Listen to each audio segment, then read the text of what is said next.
Hello, Sarah Amonou avec vous du podcast Conscience et Transcendance. Et aujourd'hui, on va parler de la prison mentale. Voilà, un sujet qui est venu comme ça. Alors tout d'abord, qu'est-ce que le mental ? Le mental, c'est un petit peu le tableau blanc sur lequel l'ego va projeter ses peurs, ses expériences passées, ses limitations, voilà, toutes ses craintes, tout ce qu'il a pu apprendre des situations qu'on a pu vivre ou des situations vécues par les autres. Et c'est comme une espèce de bibliothèque d'expériences, de programmation, voilà, qui nous protège. Enfin, c'est le rôle premier du mental, c'est de nous protéger à travers les projections de l'ego. De nous protéger et d'avoir un rôle de calcul, de structure, d'organisation, voilà, tout ce qui permet de structurer, d'organiser, de synthétiser. Le mental va être assez performant là-dedans. Et puis tout ce qui est aussi, quand il est question de danger imminent, voilà, il va y avoir des solutions qui vont être vite trouvées, quand tout se passe bien.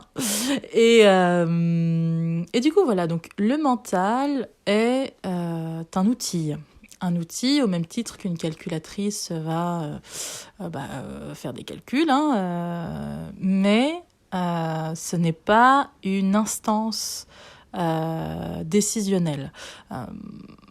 Si on donne tout notre pouvoir décisionnel à notre mental, on ne peut pas évoluer puisque le mental est un espace fini. Et à partir d'un espace fini, il n'y a pas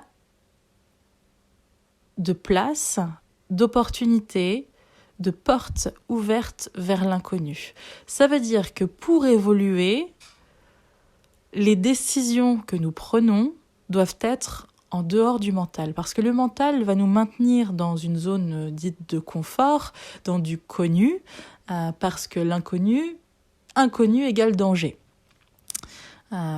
Donc c'est vraiment intéressant de prendre conscience, de prendre de la hauteur et de se dire à partir de quoi, là, de quel espace en moi, je prends mes décisions. Parce que le mental, encore une fois, va nous garder dans un espace qui est petit, étroit. J'avais fait un podcast d'ailleurs sur ce qu'était le mental. Et j'avais comparé le mental à l'espace de la salle de bain qui est assez fermé. Parfois, il n'y a pas de fenêtre sur l'extérieur, donc on est juste dans un endroit fermé où le décor est figé. On ne change pas de décoration ou de carrelage de salle de bain tous les jours. Alors que l'esprit, si on devait situer l'esprit et le mental, ce serait au niveau justement de la tête. Et l'esprit serait un espace entre le front, on va dire, et ce qu'on appelle le chakra couronne, donc qui est au-dessus de la tête. Et l'esprit, c'est vraiment ce pont entre l'humain et le divin. Et quand on écoute, on pourrait appeler ça le mental supérieur. On pourrait appeler ça, moi j'appelle ça l'esprit, mais en fait on peut lui donner le nom qu'on veut. Ça peut être aussi une part du divin en soi, ça peut être vraiment tout ce qu'on veut. Mais quand on est justement connecté à cette part-là, vraiment dans la partie supérieure du front et juste au-dessus de la tête, on est justement dans un espace qui est infini, qui est en perpétuel mouvement, en perpétuel changement.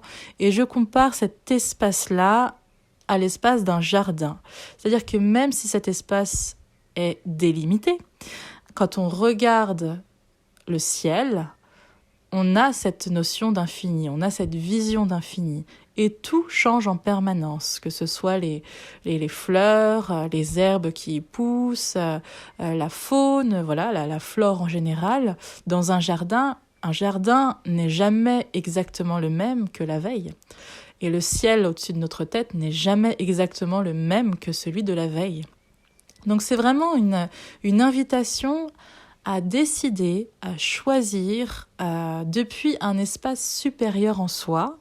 Alors cet espace, on l'a tous, ça c'est inévitable, hein, c'est non négociable, voilà, donc cet espace, on l'a tous, il est là, il suffit simplement de remettre en question, on va dire, la puissance du mental ou la présence du mental, c'est-à-dire, par exemple, se poser des questions intérieurement. Comment accéder directement à mon esprit supérieur ou à mon soi supérieur, comment décider à partir d'un espace supérieur en moi, ou comment décider à partir de mon soi supérieur, de mon esprit, voilà, après vous mettez les mots que vous voulez, mais la question permet de recevoir une réponse qui peut être inconnue. Parce qu'on laisse la place pour ce qui vient. Alors le mieux, c'est de n'avoir aucune attente, hein, de comment ça doit être. C'est ce que je dis souvent par rapport à l'intuition, par exemple. J'entends des gens qui me disent, mais moi j'ai aucune intuition, j'ai pas vraiment de perception, voilà, de perception extrasensorielle. Bon, après le but c'est pas de forcément déployer ces perceptions-là, mais si on en a envie, pourquoi pas. Et de se dire, mais quelles sont mes attentes ? Parce que parfois, les attentes sont complètement différentes des perceptions qu'on a. Ce qui fait que plutôt que de voir ce qui est déjà présent et qui fait partie de notre perception et de notre intuition, on a des attentes qui figent cette intuition dans ce qu'elle devrait être, plutôt que de l'accueillir dans ce qu'elle est déjà maintenant et de la manière dont elle vit déjà en soi. Donc c'est vraiment... Les attentes, encore une fois, c'est rester dans un espace connu. C'est un espace du mental. Par contre, quand je veux connecter puissamment à mon intuition et que je n'ai aucune attente, là, on est en lien directement avec comme des trésors cachés, en fait, un peu ensevelis, qui peuvent se présenter à nous. Bref, on n'était pas dans l'intuition, mais ça fait partie du truc. Que dire d'autre ? Donc, sortir de sa prison mentale, c'est... j'avais écrit un texte pendant le Covid où justement il était question de remettre en question tout ce qui était dit, aux informations, par les amis, par la famille. En fait, si on remet tout en question, alors il n'y a pas forcément besoin de tout remettre en question tout le temps, mais au moins de filtrer ce qui rentre dans notre tête. Parce que, à force d'entendre des informations, elles finissent par s'imprimer. Elles finissent par s'imprimer et elles finissent par être des croyances. C'est pour ça que je dis, le mental, c'est comme un ordinateur, il faut y installer un antivirus et ne pas laisser entrer toutes les croyances des uns et des autres. Sinon, au bout d'un moment, ça devient un peu chaotique. On commence à vivre dans la peur, dans l'angoisse, dans la séparation et le manque. Donc c'est vraiment une invitation à remettre en question ce qu'on nous dit. Pas par esprit de contradiction, mais est-ce que ça nous parle réellement ? Est-ce que c'est réellement la vérité qu'on sait être juste sur le moment ? En tout cas, notre vérité à nous. Si c'est la vérité de l'autre, ça lui appartient. Mais est-ce que c'est ma vérité là ? Plutôt que d'acquiescer ou de dire « Ah oui, c'est vrai, vous savez, comme les « Ah, la vie, c'est dur », les « Ah, là, c'était mieux avant ». Plutôt que d'acquiescer dans ces formes de, j'appelle ça un peu des banalités, des généralités, c'est vraiment se poser la question « Mais est-ce que c'est vrai ?» Et de remettre en question ça, en fait, et de ne pas laisser entrer des informations qui ne nous apportent pas ou avec lesquelles on n'est pas aligné, en fait. Voilà pour ça. Et donc... ce qu'il faut savoir, c'est qu'on a toujours l'ascendant sur le mental. C'est-à-dire qu'à partir du moment où on s'identifie au mental, on devient le mental. Donc c'est de se dire, il existe une instance supérieure au mental dans laquelle je peux prendre des décisions qui sont éclairées et alignées à mon essence divine, à mon âme, à tout ce qu'on veut. Et donc ça va être intéressant d'aller remettre en question l'endroit, l'espace dans lequel nous prenons nos décisions. Est-ce que là, je suis vraiment dans un espace de moi supérieur, un espace de moi qui est connecté au divin, ou est-ce que je suis dans un espace de moi qui est restreint et qui me fait prendre des décisions à partir de la peur? Parce que dans cet espace de souveraineté qui est au-dessus du mental, on prend des décisions à partir de notre âme, à partir de notre cœur. C'est des décisions qui sont alignées. Alors c'est vrai que parfois ça peut faire peur parce que cette partie de nous croit fortement en nous. Donc parfois il va y avoir des projets ou des envies de créer quelque chose et on va pas forcément se sentir à la hauteur de ces projets et de ces intuitions qu'on reçoit, de ces intuitions créatrices. Peu importe, je parle même pas forcément de créativité, mais le fait de créer quelque chose, ou de se diriger, de prendre une décision, de faire un choix qui paraît complètement fou. Mais si ça nous vient et que c'est aussi aligné, que c'est aussi fort et percutant, c'est que quelque part, derrière tous ces choix, il y a quelque chose de grand qui va se présenter à nous, en fait. Donc, il y a vraiment cette notion de s'ouvrir à des choix plus grands. Alors, c'est vrai que c'est des choix plus risqués, entre guillemets, pour le mental, pour l'ego, qui a peur un peu de toutes ces grandes décisions, et c'est OK, c'est des peurs qui sont à accueillir. Je dis toujours que l'ego, c'est comme un enfant en mal d'amour, un enfant qui a peur, comme un enfant lâché dans la nature qui serait sans ses parents, en fait. Tout peut être interprété comme un danger, tout peut être interprété comme une menace. Et du coup, ça me fait penser, vous savez, un petit peu dans les films, vous savez, le soir, quand il y a un des personnages, un des protagonistes de l'histoire, du livre, enfin plutôt du film, qui commence à être dans une énergie de peur. Bon, on commence à écouter cette musique aussi qui commence à se teinter de peur, d'angoisse et d'attente, voilà, de suspense. Et en fait, on commence à voir au niveau des volets des ombres qui commencent à danser, mais qui ne sont finalement que des arbres, mais qui deviennent des créatures un peu étranges jusqu'à parfois devenir des monstres. Et ben en fait, les interprétations de l'ego, c'est un peu ça. À la base, ce ne sont que des arbres et des ombres, mais quand on est teinté de peur et quand on décide à partir de la peur, tout devient monstrueux. Horreur, terreur, malheur. Et du coup, voilà, c'est vraiment une invitation à sortir de cet espace-là en se disant, mais est-ce qu'il n'y a pas un espace plus grand, là, tout de suite maintenant, dans lequel je serais beaucoup plus alignée, beaucoup plus sereine, en ayant le corps moins contracté, parce que souvent, quand on est dans l'espace du mental, le corps est contracté. Donc c'est aussi se poser la question, à quel niveau là de mon corps je suis contractée, quelles articulations, quels muscles, quelle partie du corps, souvent au niveau du diaphragme, il y a vraiment ça peut être un petit peu comme une forme de... Ouais, comme si on était en manqué d'air, quoi, un peu en asphyxie, un peu, voilà, avec un manque d'air, une sensation de manquer d'air, une respiration qui est courte, un peu étouffée. Donc voilà. Sortir de sa prison mentale. Alors si nous sommes la somme de conditionnements, qu'ils soient karmiques, transgénérationnels, d'un point de vue qui soit tout droit sorti de notre société, de notre éducation, de notre scolarité. Enfin voilà, on est une somme de conditionnements, finalement, une somme de croyances. Et du coup, c'est intéressant de dire, mais qu'est-ce qu'il pourrait y avoir derrière cette croyance-là qui m'empêche d'avancer?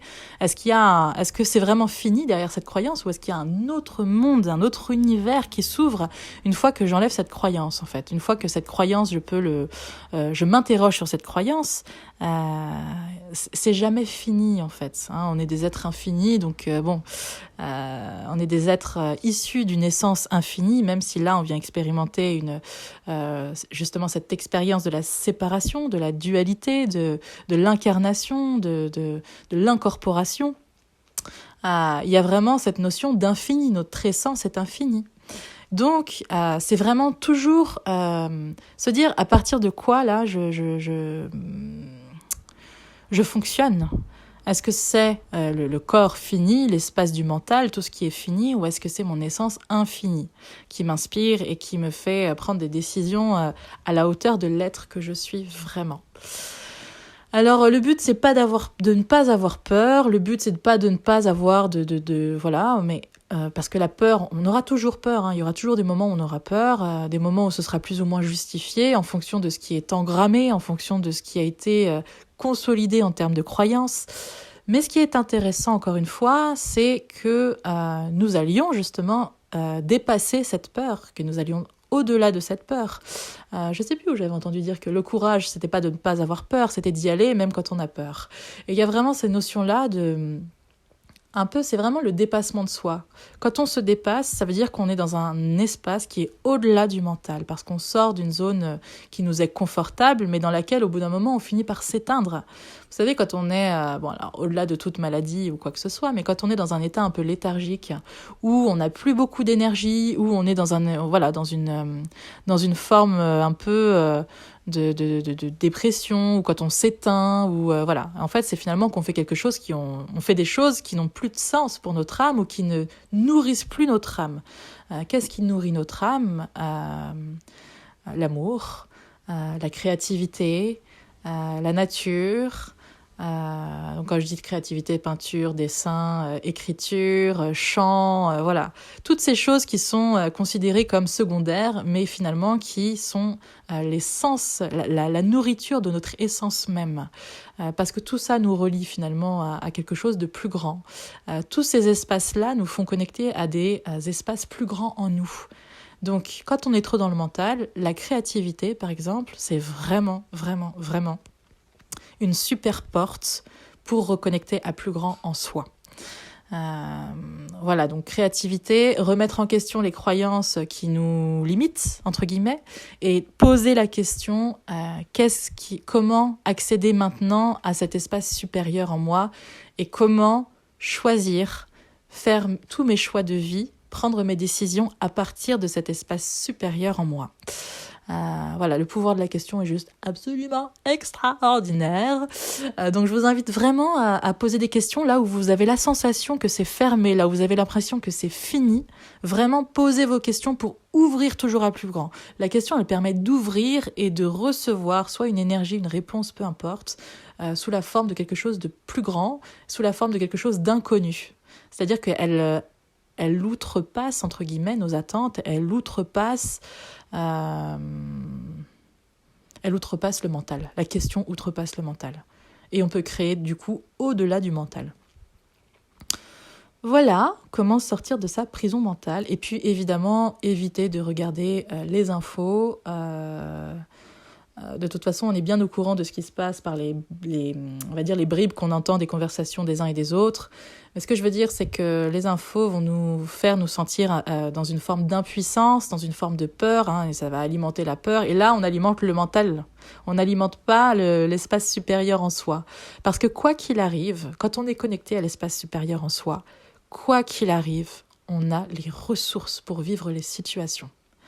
Quoi qu'il arrive, on est dans un espace plus grand, on est dans un espace où on est connecté au divin, et plus on est dans cet espace-là, plus les aléas de la vie se passent d'une manière mais tellement fluide, tellement limpide, et on peut voir directement les expériences avant même d'avoir terminé justement, on peut voir la leçon quelque part, les apprentissages avant même d'avoir justement clôturé une expérience qui